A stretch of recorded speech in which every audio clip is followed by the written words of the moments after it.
দুইটা ভয়ঙ্কর পাপের কথা বলে দেই। এই দুইটা পাপে যারা আসক্ত হয়ে আছে তারা তওবা করে ফিরে আসলে পরেও সারা জীবন তাদেরকে এটা সাফার করতে হবে। কথা বুঝতে পারছেন না? তওবা করে ফিরে এসেছেন মনে করেন, তারপরেও আপনাকে সারা জীবন এই পাপের ফলটা ভোগ করতে হবে। এক, মাদক দ্রব্য দীর্ঘদিন সেবন করেছেন, তওবা করেছেন, ফিরে এসেছেন, আল্লাহ হয়তো মাফ করে দিয়েছেন, আল্লাহ পাক মাফ করে দিয়েছেন, বাট আপনি আপনার দেহের যে ক্ষতিটা করে ফেলেছেন এটা পোষাতে পারবেন না। এক নাম্বার। দুই, তখন আপনি যদি বিয়ে করেন আপনি স্ত্রীকে সন্তুষ্ট করতে পারবেন না। হ্যাঁ। দুই নাম্বার হচ্ছে এই যে গোপনে যুবকরা যে পাপটা করে, মাস্টারবেশন, যেটাকে আমরা বলি হস্তমৈথুন, এই পাপ যেসব যুবকরা করছে বা করে, এবং অ্যাভেলেবেল এই পাপটা সবাই করে, কারণ এখন পর্নের যুগ, পর্ন দেখলে তো আর কোনো উপায় নাই, তখন তো এই পথেই যেতে হচ্ছে, নিজের উপরে নিজেকে জুলুম করতে হচ্ছে। যারা হস্তমৈথুনে অভ্যস্ত হয়ে গেছে এরা যদি তওবা করে ফিরেও আসে, শরীরের যে ক্ষতিটা হয়েছে এটা পূরণ হবে না কখনো। দেখেন আমার মতো বয়সে, আমার চেয়ে প্রায় 10 বছর বয়স আগেই তারেক বিন জিয়াদ স্পেন জয় করেছিল। আমার যে বয়স এখন চলছে 30 পার হয়ে গেছে, এর চেয়ে আরও প্রায় 10 বছর আগে মুহাম্মদ বিন কাসিম এই সিন্ধু জয় করেছিল। এখন যে ইসলাম আপনি ভোগ করছেন এটা তাদের ফল, তাদের এই জিহাদের ফল। তো এখন আমাদের এই যে 20 বছর 30 বছরের যুব সমাজের দিকে তাকায় দেখেন, একবার তাকায় দেখেন, চেহারাগুলো একটু দেখেন, চেহারা দেখেন, এক একটা চেহারা দেখেন, চেহারায় নূর নাই, নষ্ট হয়ে গেছে, নামাজ নাই, চোখগুলো বসে যাচ্ছে, কারণ সারা রাত জেগে থাকছে, ওই যে টিকটক টিকটক টিকটক সারা রাত। হ্যাঁ, সারা রাত ফোনে, সারা রাত গল্পগুজব। রাত্রেবেলা দেখবেন, রাত্রেবেলা শহর যেন জীবিত হচ্ছে, রাত্রেবেলা ক্যারাম খেলে, রাত্রে লুডো খেলে, রাত্রে এটা করে, রাত্রে সে, সারাদিন ঘুম, সারাটা দিন ঘুম। আপনি কি জানেন সারা রাত কে জেগে থাকে, সারাদিন কে, সারা রাত কে ঘুমায় আর সারা দিন কে জেগে থাকে? সারা রাত জেগে থাকে কুকুর এবং সারাদিন ঘুমায় কুকুর। আর দেখবেন আপনি বিড়ালকে দেখবেন, ও কিন্তু রাত্রে ঘুম এবং দিনের বেলা সে অ্যাক্টিভ। পাখিকে দেখবেন, পাখি সন্ধ্যা হলো একদম ঘরে, যেই সূর্য ডুববে পাখি একদম ঘরে, দেখেন না, পাখি ঘরে। আর যেই ফজর হবে পাখি বের হয়ে গেল। আর আল্লাহ রাসূল সাল্লাল্লাহু আলাইহি ওয়াসাল্লাম হয়তো বা এই কারণেই, আল্লাহ ভালো জানেন, তিনি বলেছেন এমন কিছু মানুষ জান্নাতে যাবে যাদের মনটা হবে পাখির মতো। সুবহানাল্লাহ। দেখেন পাখি কি করে, একদম সন্ধ্যা হলো ঘরে ঢুকে গেল, যেই ফজর হবে একদম ফজরের আগে আগে সে বের হয়ে গেল। তো পাখির মতো হওয়ার চেষ্টা করেন, পাখির মতো লাইফস্টাইলে আসেন, এবং সে সারাদিন পরিশ্রম করে রিজিকের জন্য, করে না? আল্লাহ পাক পাখিকে রিজিক দেন কি চাকরির মধ্য দিয়ে না ব্যবসার মধ্য দিয়ে? কিভাবে সে রিজিক পায়? তাওয়াক্কুল, তাওয়াক্কুল, আল্লাহর প্রতি তাওয়াক্কুল। আর তাওয়াক্কুল করে কি সে ঘরে বসে থাকে না রিজিক সার্চ করে, রিজিক তালাশ করে? আপনিও রিজিক তালাশ করেন, আল্লাহ পাক রিজিক দিবে ইনশাআল্লাহ। প্রিয় যুবক ভাইরা, আল্লাহর ওয়াস্তে তওবা করেন। যারা যারা মাদকদ্রব্যের সাথে সংশ্লিষ্ট আছেন বা থাকার সম্ভাবনাও ছিল, এর ধার কাছেও যাবেন না, ওয়াদা করছেন তো? এবং গোপন পাপে লিপ্ত হবেন না, গোপন পাপে লিপ্ত হবেন না। আপনি যৌবনকে ধরে রাখেন, ইনশাল্লাহ দেখবেন আপনি সারা জীবন এনজয় করতে পারবেন ইনশাআল্লাহ। কিন্তু যদি এখন নিজেকে শেষ করে ফেলেন, এখন নিজেকে শেষ করে ফেললে আপনি বিয়ে করলে পরেও দেখবেন আপনি পস্তাচ্ছেন। ওই যে কলিকাতা হারবালে যেতে হবে, তখন মডার্ন হারবালে দৌড় দিতে হবে। আর সব হারবাল টারবাল খেয়ে লাভ হয় না। কারণ কি? কারণ আল্লাহ প্রদত্ত যে নেয়ামত সেটা আপনি নষ্ট করে ফেলেছেন, এখন এইটা আর আপনি ক্ষতিপূরণ দিতে পারবেন না। অতএব জীবনটাকে সিরিয়াসলি নেন। মুসলিম তরুণ যুবকদেরকে উদ্দেশ্যে বলছি যে আপনারা কায়িক পরিশ্রম করেন, কায়িক পরিশ্রম করেন, 5 ওয়াক্ত সালাতটা আল্লাহর ওয়াস্তে নামাজে মসজিদে এসে পড়েন। বেশি কিছু করতে বলছি না ভাই, আমার কথা শোনেন, বেশি কিছু করতে বলছি না। আল্লাহর ওয়াস্তে 5 ওয়াক্ত নামাজটা মসজিদে পড়েন, পারবেন না? আচ্ছা, ডেইলি 10টা পৃষ্ঠা করে কোরআন তেলাওয়াত করেন, পারবেন? আল্লাহ তৌফিক দান করুন। ডেইলি 2-4 টাকা করে সদকা করেন, পারবেন? আচ্ছা, প্রত্যেক দিন কিছু দাওয়াতি কাজ করেন, আমর বিল মারুফ, সৎ কাজের আদেশ করবেন, নাহি আনিল মুনকার, অসৎ কাজে নিষেধ করবেন, পারা যাবে ইনশাআল্লাহ। আপনি হালাল রিজিকের একটা সন্ধান খোঁজার চেষ্টা করেন, পারবেন ইনশাআল্লাহ। পড়াশোনায় নিজেকে ব্যস্ত রাখেন, লেখাপড়ায় নিজেকে ব্যস্ত রাখেন।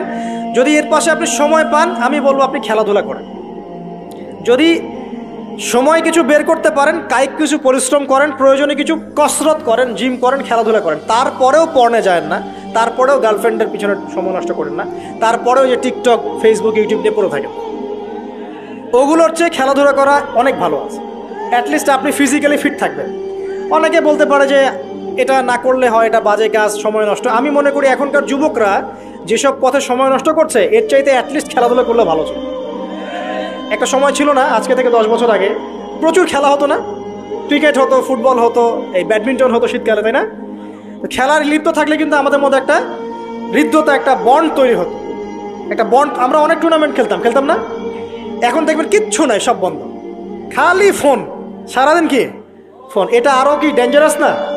এভাবে তাদের ফিজিক্যাল বডিটা নষ্ট হচ্ছে, মেন্টাল স্ট্রেংথটাও নষ্ট হচ্ছে। এর চেয়ে বরং তারা যদি কোনো কসরত করে এটা অনেক ভালো হবে, এটা আমার মত। এটা আমি কোরআন সুন্নাহ থেকে কোনো কথা বলছি না, আল্লাহ পাক বোঝার তৌফিক দেখ। শেষ কথা হলো যে আইয়ামে জাহিলিয়াতের আরেকটা নির্মম বর্বরতা ছিল হচ্ছে গোত্রীয় দ্বন্দ্ব। কি ছিল? গোত্রীয় দ্বন্দ্ব। এটাই দিয়ে আমি শেষ করছি। সেটা হলো কেমন গোত্রীয় দ্বন্দ্ব? মনে করেন একটা গোত্রের নাম বনু তামিম, একটার নাম বনু হানিফা, একটার নাম হচ্ছে বনু কোরাইজা, একটার নাম হচ্ছে মনে করেন বনু মাখজুম, আরেকটা হচ্ছে বনু আদি। এরকম অনেক গোত্র ছিল। তো এই গোত্রগুলোর মধ্যে আপোষে দ্বন্দ্ব চলতো, খুব সামান্য কারণে তারা দীর্ঘস্থায়ী যুদ্ধ করত। একটু বোঝার চেষ্টা করেন, খুব সামান্য কারণে তারা লম্বা লম্বা যুদ্ধ করত। একটা উটকে কেন্দ্র করে প্রায় 80 বছর যুদ্ধ হচ্ছে। কত বছর? 80 বছর। এখন আপনাকে বলি, এই যে জাহেলিয়াতের এই যে গোত্রীয় হানাহানি, মারামারি, কাটাকাটি, এটা কি এখন সারা বিশ্বে ছড়িয়ে পড়েছে কি পড়ে নাই? আল্লাহর নূর দিয়ে দেখেন, পড়েছে কি পড়ে নাই? দেশে দেশে হানাহানি বেড়েছে না কমেছে?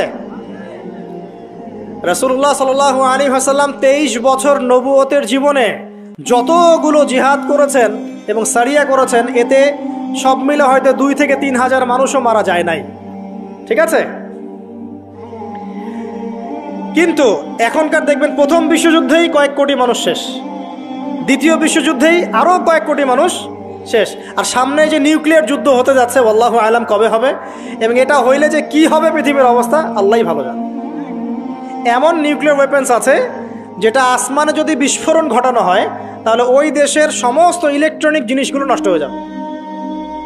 বুঝতে পারেন না এই কথা? বোম মারতে হবে না পৃথিবীতে, মাটিতে বোমটা মারতে হবে না, আসমানে বিস্ফোরণ করে দিবে, তাতে আপনার পুরো দেশের যত ইলেকট্রনিক ডিভাইস আছে সব ড্যামেজ। এটা এই যুগ। ওই হিরোশিমা নাগাসাকির কথা মনে আছে? কি হয়েছিল ওখানে বলেন? 2টা বোম ফেলা হয়েছিল, পারমাণবিক বোমা। কে ফেলেছিল? কে ফেলেছিল? আমেরিকা। আচ্ছা, ওই বোম দুটার নাম কি? হ্যাঁ, এই তো জানেন, লিটল বয় আর ফ্যাটম্যান।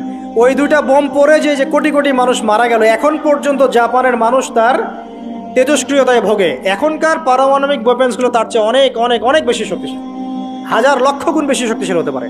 রাশিয়ার কাছে এমন সুপারসনিক মিসাইলস আছে, নিউক্লিয়ার মিসাইলস, যেগুলো শব্দের গতিবেগের চাইতেও 10 গুণ বেশি যেতে পারে। শব্দের গতিবেগ কত হার্টস বলো? তোমরা সায়েন্সে পড়ো নাই? তো এই শব্দের গতিবেগের চাইতেও 10 গুণ 20 গুণ বেশি যেতে পারবে কি একটা মিসাইল। মানে মিসাইল আবার আকাশ প্রতিরক্ষা ব্যবস্থা বলে একটা কথা আছে। আকাশ প্রতিরক্ষা ব্যবস্থায় ওই মিসাইলগুলোকে ডিফেন্ড করে দেওয়া যায়, ধ্বংস করে দেওয়া যায় আকাশেই। ওই প্রতিরক্ষা ব্যবস্থাও ধরতে পারবে না কত জোরে মিসাইল যাচ্ছে। এবং সেই রাশিয়াকে উস্কে দিচ্ছে এখন পশ্চিমারা, ফেলো একটা বোম, ইউক্রেনে একটা বোম ফেলো খেলো। ও যদি একটা ফেলেই দেয় তখন দেখবেন পশ্চিমারা সবাই মিলে আবার যুদ্ধে নেমে যাবে, পুরো ব্যাসাকার হয়ে যেতে পারে। আল্লাহু আলাম, আল্লাহ ভালো জানেন। তবে এটা সময়ের ব্যাপার মাত্র যে বিশ্বে একটা ভয়ঙ্কর প্রলয়কারী কিছু একটা হতে যাচ্ছে। বলবো যে ভবিষ্যৎবাণী করে বেড়াচ্ছে। ভবিষ্যৎবাণী করি নাই, আপনার বর্তমান সম্পর্কে জ্ঞান নাই বলেই বর্তমানকে আপনার ভবিষ্যৎ মনে হয়। বর্তমান সম্পর্কে আপনি অজ্ঞ বলেই বর্তমানের জ্ঞানটাকে আপনার কাছে ভবিষ্যৎ মনে হচ্ছে। বর্তমান সম্পর্কে জ্ঞান অর্জন করেন, দেখবেন সঠিক বুঝতে পারবেন। নিউক্লিয়ার যুদ্ধের দ্বার প্রান্তে। তো যেটা বলছিলাম, এই যে গোত্রীয় হানাহানি দেখেন ছড়িয়ে পড়েছে, আর এই হানাহানিকে উস্কে দিচ্ছে কারা? এই উদ্দেশ্য বাস্তবায়নের জন্য তারা এই কাজগুলো করে বেড়াচ্ছে। আইয়ামে জাহিলিয়াতের সেই যে সুন্নত, ওই যে জাহিলিয়াত এখন সারা বিশ্বে এভাবে ছড়িয়ে পড়েছে। অতএব আপনার চোখ কান খোলা রাখতে হবে। ভয়ঙ্কর অবস্থা সামনে। দেখেন না, গভর্নমেন্ট বলছে এখন সামনে ভয়ঙ্কর খাদ্য সংকট দেখা দিবে, কৃষিজ দিকে ফোকাস করতে বলছে এবং নিজেদের খাদ্য উৎপন্ন করার দিকে মনোযোগী হতে বলছে। এই কথাগুলো 5 বছর থেকে বলি নাই, তখন তো খারেজি হয়ে গেছিলাম। এখন এই কথাগুলো খোদ আমাদের দেশের প্রাইম মিনিস্টারও বলছেন, আলহামদুলিল্লাহ, তাকেও সেই বুঝ আল্লাহ পাক দান করেছেন। তো এই যে কথাগুলো, এগুলো কোনো অনেক গল্প কাহিনী না। যারা ওয়ার্ল্ড অ্যাফেয়ার্স বোঝেন তারা জানেন যে বিশ্ব এখন একটা ভয়ঙ্কর একটা অবস্থার সম্মুখীন হয়েছে। এটা আপনারা বুঝতে হয়তো দেরি করে ফেলছেন। আল্লাহ পাক আপনাদেরকে বোঝার তৌফিক দান করুন, আমিন। শেষ কথা বলি, ওই দ্বন্দ্বটা কিন্তু দেশ থেকে দেশ ছড়িয়েছে, যেমন ঠিক একইভাবে ধর্মের মধ্যেও ছড়িয়েছে। ধর্মের মধ্যেও আমরা কিন্তু বহু দলে ভাগ হয়ে গেছি। এমনকি মুসলিমদের মধ্যেও আমরা শততা বিভক্ত বিভিন্ন দলে, আছে না? এক দল আরেক দলের লোকদেরকে সহ্য করতে পারে না, আরেক দল আরেক দলের ইমামকে সহ্য করতে পারে না, হ্যাঁ, এক সংগঠন আরেক সংগঠনকে সহ্য করতে পারে না। এই যে গোত্রীয় হানাহানির সুন্নত, ওই আয়ামে জাহিলিয়াতের সুন্নত, এটা এখন মুসলিমদের মধ্যেও ঢুকে পড়েছে। তো প্রিয় ভাইরা, দেখুন, আমি এক কথায় বোঝাতে চাইলাম যে জাহিলি যুগ আপনি যেটাকে বলছেন, আয়ামে জাহিলিয়াত যেটাকে বলছেন, যে কারণে বলছেন, ওই কারণগুলো প্রত্যেকটা কারণ এখনকার বিশ্বে মৌজুদ আছে। শুধুমাত্র স্বল্প পরিসরে না, এখন বড় পরিসরে মজুদ আছে। অতএব আপনাকে যদি আইএমএ জাহেলিয়াতুল আকবার বলে কোনো বিশ্বকে রিকগনাইজ করতে হয়, তাহলে এখনকার বিশ্বকে করতে হবে। অতএব এই ওয়ার্ল্ড অ্যাফেয়ার্সটাকে বোঝেন, জাহিলিয়াতটাকে বোঝেন। এই জাহিলিয়াত থেকে উত্তরণের জন্যে সমাধান কে দিয়েছিল বলেন? ইসলাম কি সমাধান দেয়নি? ইসলাম সমাধান দিয়েছে, কোরআন সমাধান দিয়েছে। রাসূলুল্লাহ সাল্লাল্লাহু আলাইহি ওয়াসাল্লাম 23 বছরের মধ্যেই সমস্ত জাহিলিয়াতকে দূর করে দিয়েছেন, দেন নাই? বলেন, 23 বছর পর কি মক্কায় শিরক ছিল? বলেন, 23 বছর পর কি মক্কায় সুদ ছিল?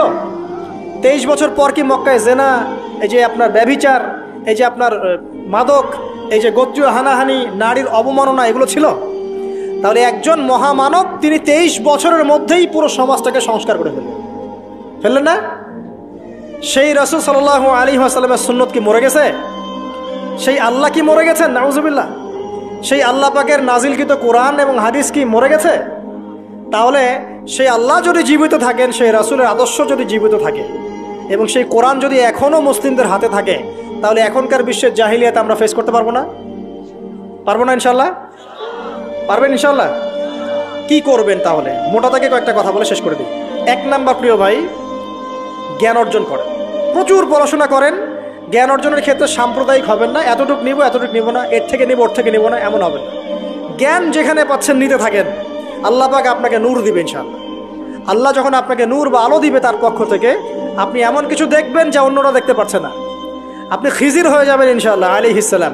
যে মুসা আলাইহিস সালাম বুঝতে পারছেন না কেন নৌকা ফুটা করছে, কেন বাচ্চাকে হত্যা করছে, আর কেন দেয়াল নির্মাণ করছে, কিন্তু খিজির আলাইহিস সালাম বুঝতে পারছেন কেন এগুলো করতে হচ্ছে। 2 নাম্বার, প্রিয় ভাই, আপনার হায়াতটাকে মূল্যায়ন করেন। আজকেই তওবা করে ফিরে আসেন, 5 ওয়াক্ত নামাজি হয়ে যান, সময় অপচয় বন্ধ করেন, যৌবনকালটাকে কাজে লাগান, সিরিয়াস হন, জীবনটার ব্যাপারে সিরিয়াস হন। জীবনটা কিন্তু হেলায় খেলার বিষয় না। একবার চলে গেলে, একবার মউত হয়ে গেলে, কান্নাকাটি কোটি কোটি বছর করলে আল্লাহ পাক আর দ্বিতীয়বার পৃথিবীতে ফিরাই দিবে না, দিবে? তো কি কারণে আমরা আমাদের সময়টাকে হেলায় নষ্ট করছি? সুযোগ আছে? কোনো সুযোগ নাই। যেই কাজের পরকালীন কোনো ফায়দা নাই, সেই কাজে আমি নাই। সোজা কথা বোঝেন? যেই কাজে পরকালের কোনো ফায়দা নাই, সেখানে আমি নাই, এরকম আকীদা লাগবে। ইলম অর্জন করবেন কেন? পরকালের ফায়দা আছে তাই। নামাজ কেন পড়বেন? পরকালে ফায়দা আছে তাই। প্রেমের সম্পর্ক করব না কেন? পরকালে ফায়দা নাই তাই। এই মিউজিক শুনবো না কেন? আমি পরকালে কোনো ফায়দা নাই তাই। আমি অহেতুক এসব টিকটকের পিছনে ঘুরবো না কেন? পরকালে কোনো ফায়দা নাই তাই। যে কাজ পরকালে ফায়দা দিবে, আমি সেই কাজে আছি। পারা যাবে ইনশাল্লাহ? আল্লাহ তৌফিক দান করুন। যুবক ভাইদেরকে আমি অনুরোধ করবো যে আপনাদের যৌবনটা আগামী মুসলিম উম্মার ভবিষ্যৎ। এই যে বলে না যে জাতির কাণ্ডারি হবে অমুক তমুক, কেউ জাতির কাণ্ডারি হতে পারবে না। জাতির কাণ্ডারি যদি হতে চায়, তাহলে মুসলিম যুবকরাই হতে পারবে ইনশাআল্লাহ। যারা সারাদিন মাদকদ্রব্য সেবন করে, এরা জাতিকে কিচ্ছু দিতে পারবে না। যারা সারাদিন হকি স্টিক নিয়ে ঘুরছে আর নির্মমভাবে মানুষকে মারছে, এরা জীবনেও জাতিকে কিচ্ছু দিতে পারবে না। ফাসাদ সৃষ্টি করা ছাড়া কিচ্ছু করতে পারবে না। দেশকে, জাতিকে এবং উম্মাকে যদি এগিয়ে নিতে হয়, শুধু মুসলিম যুবকরাই পারবে ইনশাআল্লাহ। এবং কারা পারবে? যারা অন্য ধর্মের মানুষ কিন্তু মনটা স্বচ্ছ সৎ, তারাও পারবে। যাদের মনে সততা আছে, অন্য ধর্মের হলেও তারা পারবে ইনশাআল্লাহ। যার মনে সততা নাই, সে পারবে না কখনো। করাপ্টেড, দুর্নীতিপূর্ণ মন নিয়ে কখনো দেশের খেদমত, জাতির খেদমত করা যায় না। বাংলাদেশের সবচেয়ে বড় সমস্যা দুর্নীতি। বাংলাদেশের 1 নাম্বার সমস্যা দুর্নীতি। দুর্নীতি যদি না থাকতো, আর সমস্ত কালো টাকা যদি সাদা করা যেত, বাংলাদেশের মানুষকে আজকে না খেয়ে মরতে হতো না। 65% মানুষকে আজকে এই খাবারের সংকটে ভুগতে হতো না। সামনের দিনগুলো কঠিন হবে, ভয়াবহ হবে, এটা সবাই বুঝতে পারছে, হয়তো শুধু আপনারা পারছেন না। আল্লাহ পাক আপনাদেরকে বোঝার তৌফিক দান করুন, আমিন। সামনে যান, নিজের জীবনকে কাজে লাগান, যৌবনকে কাজে লাগান, একটা হালাল রিজিক সার্চ করেন। অল্প রিজিকে সন্তুষ্ট হয়ে যান, উচ্চাভিলাষী হবেন না। উচ্চাভিলাষী হওয়ার দরকার নেই, যতটুকু আসছে আলহামদুলিল্লাহ, এটুকুর মধ্যেই সন্তুষ্ট থাকেন, পারবেন ইনশাআল্লাহ। সামনে যাবেন, আদর্শ পরিবার করবেন, পরিবারের মধ্যে ইসলাম থাকবে। পরিবারের পিতা হবে ইব্রাহিম, পরিবার সন্তান হবে ইসমাইল, পরিবারের স্ত্রী হবে হাজারা অথবা সারা আলাইহিস সালাম। দিনদার ছেলে নাই, বিয়ে নাই, দিনদার মেয়ে নাই, বিয়ে নাই। ওই যেটা আপনি মনে করছেন রূপ সৌন্দর্য হাবিজাবি, কিচ্ছু থাকবে না ভাই, কিচ্ছু থাকবে না। 1 বছর 2 বছর পরে সব শেষ। দিনদার স্ত্রী পাবেন, চোখ বন্ধ করে বিয়ে করে ফেলবেন। আর দিনদার স্বামী পাবেন, বিয়ে করে ফেলবেন। আমার স্বামী কত বড় ব্যাংকের চাকরি করে, কত বড় ডিগ্রি, কত বড় সার্টিফিকেট, এটা পরের ইস্যু। আগের ইস্যু হচ্ছে আমার স্বামী নামাজ পড়ে কিনা, এই লোক আমার স্বামী হতে যাচ্ছে, এর দাঁড়িয়ে আছে কিনা, ইসলাম পালন করে কিনা, ইসলামের প্রতি ভালো ধারণা আছে কিনা, সে আমাকে পর্দায় রাখবে কিনা, এগুলো বড় জিনিস। পরিবার গড়ব ইসলামিক ভিত্তিতে, ইসলাম নাই, পরিবার নাই। এমনকি পরিবার গড়ার পরেও যদি দেখেন যে পরিবারের সদস্যদেরকে বোঝাতে বোঝাতে আপনি ক্লান্ত হয়ে যাচ্ছেন, পরিবারের সদস্যদেরকে দিন বোঝাতে আপনি ক্লান্ত, কিছুতেই দিন বুঝতে চায় না, আপনি আসহাবুল কাহাফ হয়ে যান, তাও ভালো। বুঝেন নাই? আপনি নিজের চটকায় তেল দেন, ওটা বাদ দেন, ওর কবরের হিসাব ওর উপর ছেড়ে দেন, আপনি ইব্রাহিম হয়ে যান, আপনি আসহাবুল কাহাফ হয়ে যান, তাও ভালো। ইসলাম নিয়ে কোনো কম্প্রোমাইজ নাই। পরিবারের সদস্যরাও যদি আল্লাহর পথে চলার ক্ষেত্রে প্রতিবন্ধকতা সৃষ্টি করে, বাদ দিয়ে দেন, দরকার নাই। আল্লাহর জমিন প্রশস্ত, আল্লাহর জমিন প্রশস্ত, আল্লাহর রিজিক প্রশস্ত, ইনশাআল্লাহ। আল্লাহ পাক উত্তম আরো কিছু দিবেন আপনাকে ইনশাআল্লাহ তাআলা। খেয়াল রাখবেন, পরিবারের মধ্যে ইসলাম থাকতে হবে। এখানে কিন্তু আপনাকে কেউ বাধা দিবে না, এর কর্তা আপনি নিজেই। আল্লাহ পাক তৌফিক এনায়েত করুন, আমিন। পাশাপাশি সৎ কাজের আদেশ করেন, অসৎ কাজে নিষেধ করেন। মুসলিম উম্মার মধ্যে ঐক্যের চেষ্টা করেন, বিভক্তি সৃষ্টি করবেন না। সবার মধ্যে ভালো জিনিস আছে, নিয়ে নেন, খারাপগুলো ছেড়ে দেন। এমন কোনো সংগঠন বা দল বা জামা নাই যার 100%ই পরিশুদ্ধ, এমনটা কোনো নাই, কোথাও নাই। সবার মধ্যেই কিছু না কিছু ভুল থাকবেই, কিছু না কিছু ফল্ট থাকবেই। ওই ফল্টগুলোকে নিয়ে যদি আপনি পড়ে থাকেন আর কাদা ছড়াছড়ি করতে থাকেন, কাজ হবে না। এখন এই যুগটা সেই যুগ না। এটা কি সাহাবীদের যুগ যে চুল ছেঁড়া বিশ্লেষণ করতে হবে? এখন কি খেলাফা কায়েম আছে? সাহাবীদের যুগে খেলাফা কায়েম আছে, ইসলামিক অর্থনীতি কায়েম আছে, ইসলামিক রুলিংস চলছে। তখন সূক্ষ্ম বিষয় নিয়ে সাহাবীরা একে অপরের সাথে কনফ্লিক্টে যাচ্ছে, মত পার্থক্য হচ্ছে। আর এখন তো কিছুই নাই, এখন আপনি ওই ছোটোখাটো বিষয় নিয়ে পড়ে আছেন, বড় বিষয়ের তো খোঁজ নাই এখন। আল্লাহ পাক আমাদেরকে বোঝার তৌফিক এনায়েত করুন, আমিন। সামনে এগিয়ে যাবেন এবং দিনের জন্য কিছু করার চেষ্টা করবেন। আপনার জান, আপনার মাল, আপনার সময় শ্রম দিয়ে ইসলামের জন্য কিছু করে যাওয়ার চেষ্টা করেন। কিছু না পারেন, একটা এতিমখানা করেন, একটা মাদ্রাসা করেন, একটা মসজিদ করেন, ঠিক আছে, একটা সামাজিক সংগঠন করেন, একটা কি বলবো, আপনি যদি পলিটিক্সও করেন, কোনো সমস্যা নাই, কিন্তু এটাকে ভালোর দিকে নিয়ে আসেন, ন্যায়ের দিকে নিয়ে আসেন। দুর্নীতি অন্যায় বাদ দেন, অন্যের ক্ষতি করা বাদ দেন, অন্যের গীবত তহমতের সংস্কৃতি বাদ দেন, ভালো কিছু করেন, সামাজিক কাজ করেন, মানবতার কাজ করেন। আপনি যদি লিখতে পারেন লিখেন, বলতে পারলে বলেন। আপনি কিচ্ছু করতে পারেন না, অ্যাটলিস্ট আপনি ইসলামপন্থীদেরকে সাপোর্ট দেন, আপনার সম্পদ দিয়ে, আপনার অর্থ দিয়ে সাপোর্ট করেন। কিচ্ছু করতে পারছেন না, কিছুই করার ক্ষমতা নাই, নিজেকে নিয়ে ব্যস্ত থাকেন, আগুন উস্কে দিয়েন না। মনে করেন আপনার কিছু করারই ক্ষমতা নাই, কোনো যোগ্যতা নাই, ঠিক আছে, আপনি চুপ থাকেন, অ্যাটলিস্ট আপনি আগুন উস্কে দিয়েন না, নিজেকে নিয়ে ব্যস্ত থাকেন, আপনি আপনার কাজ করেন। আল্লাহ পাক আমাদের সবাইকে দিনের জন্য কিছু করার তৌফিক দান করুন, আমিন। আর সবশেষ কথা হচ্ছে যে বর্তমান অর্থনীতি, সমাজনীতি, বিশ্ব ওয়ার্ল্ড পলিটিক্স, এগুলো খুব ভালো করে পড়াশোনা করবেন, করে কোরআন সুন্নাহর সাথে মেলাবেন, আখিরুজ্জামানের হাদিস এবং আয়াতগুলোকে স্টাডি করেন, সমসাময়িক প্রেক্ষাপটের সাথে এই পরিস্থিতিগুলো মেলানোর চেষ্টা করেন। দেখবেন আপনার চোখ আল্লাহ খুলে দেবে ইনশাআল্লাহ। এবং ইনশাআল্লাহ আযজা ওয়া জাল আপনি এমন কিছু সলিউশন যাদের সামনে উপস্থাপন করতে পারবেন যেটা আর 10 জন পারছে না ইনশাআল্লাহ। সর্বপ্রথম কথা, ব্যক্তিকে পরিশুদ্ধ করি, আত্মশুদ্ধি অর্জন করি, আল্লাহর হুকুম আহকামগুলো পালন করি, পরিবার গঠন করে হালাল রিজিক সার্চ করি। এরপরে আমি দিনের জন্য কিছু করার চেষ্টা করি। যদি আল্লাহ পাক আমাকে আরও বেশি যোগ্যতা দেন, তখন আরও বড় পরিসরে দিনের খেদমত করার তৌফিক আল্লাহর পক্ষ থেকে চেয়ে নেই, আল্লাহ পাক কবুল করবেন ইনশাআল্লাহু আযজা ওয়া জাল। আজকের মতো আমরা আর লম্বা করছি না, এখানে শেষ করছি। আমরা কিছু প্রশ্ন উত্তর দিব ইনশাআল্লাহ। তবে দোয়া করছি আমরা, আপনারা সবাই দোয়ায় শরীক হন যে আল্লাহ রাব্বুল আলামিন আমাদের সবাইকে যেন কোরআন এবং সুন্নাহর ইলম অর্জন করার তৌফিক এনায়েত করেন, আমিন। এবং আমাদেরকে সংকীর্ণ মানসিকতা থেকে বেরিয়ে আসার তৌফিক দান করেন। আল্লাহ পাক আমাদেরকে ওই আইয়ামে জাহিলিয়াতের সেই বড় বড় পাপগুলো থেকে বাঁচিয়ে রাখুন, আমিন। এবং এই পাপগুলোর যে মহামারী এখন চলছে, এখান থেকে আল্লাহ পাক আমাদের পরিবারবর্গকে হেফাজত করুন। আল্লাহ আমাদের মা বোনদেরকে খাস পর্দায় থাকার তৌফিক দান করুন। আল্লাহ পাক আমাদের যুবক ভাইদেরকে যাবতীয় পাপাচার ছেড়ে দেওয়ার তৌফিক দান করুন। আল্লাহ পাক আমাদের যুবক ভাইদেরকে 5 ওয়াক্ত নামাজি বানিয়ে দিন। আল্লাহ পাক আমাদের যুবক ভাইদেরকে এই মাদক পর্ন এসব ছেড়ে দেওয়ার তৌফিক দান করুন। আল্লাহ পাক যুবক ভাইদেরকে রিজিকের ব্যবস্থা করে দিন। আদর্শ পরিবার গঠন করার জন্য আল্লাহ আপনি সাহায্য করুন। আল্লাহ পাক আমাদের বাচ্চা যারা আছে, কচিকাচা বাচ্চা, এদেরকে ইসলামিক আদর্শে বড় করার তৌফিক দান করুন। আল্লাহ পাক আমাদের ঊর্ধ্বতন কর্তৃপক্ষ যারা থাকবে, প্রশাসনে, রাষ্ট্রে, যে যেখানেই থাক, আমরা দোয়া করি আল্লাহ পাক সবাইকে ঈমান দান করুন, আমিন। এবং আল্লাহ পাক তাদের গুনাহগুলোকে মাফ করে দিন। আল্লাহ পাক তাদের হাতকে শক্তিশালী করুন এবং তাদেরকে মুসলিম উম্মার জন্য কাজ করার তৌফিক দান করুন এবং ইসলামের শত্রুদের বিরুদ্ধে তাদেরকে শক্ত অবস্থান নেওয়ার তৌফিক দান করুন, আমিন।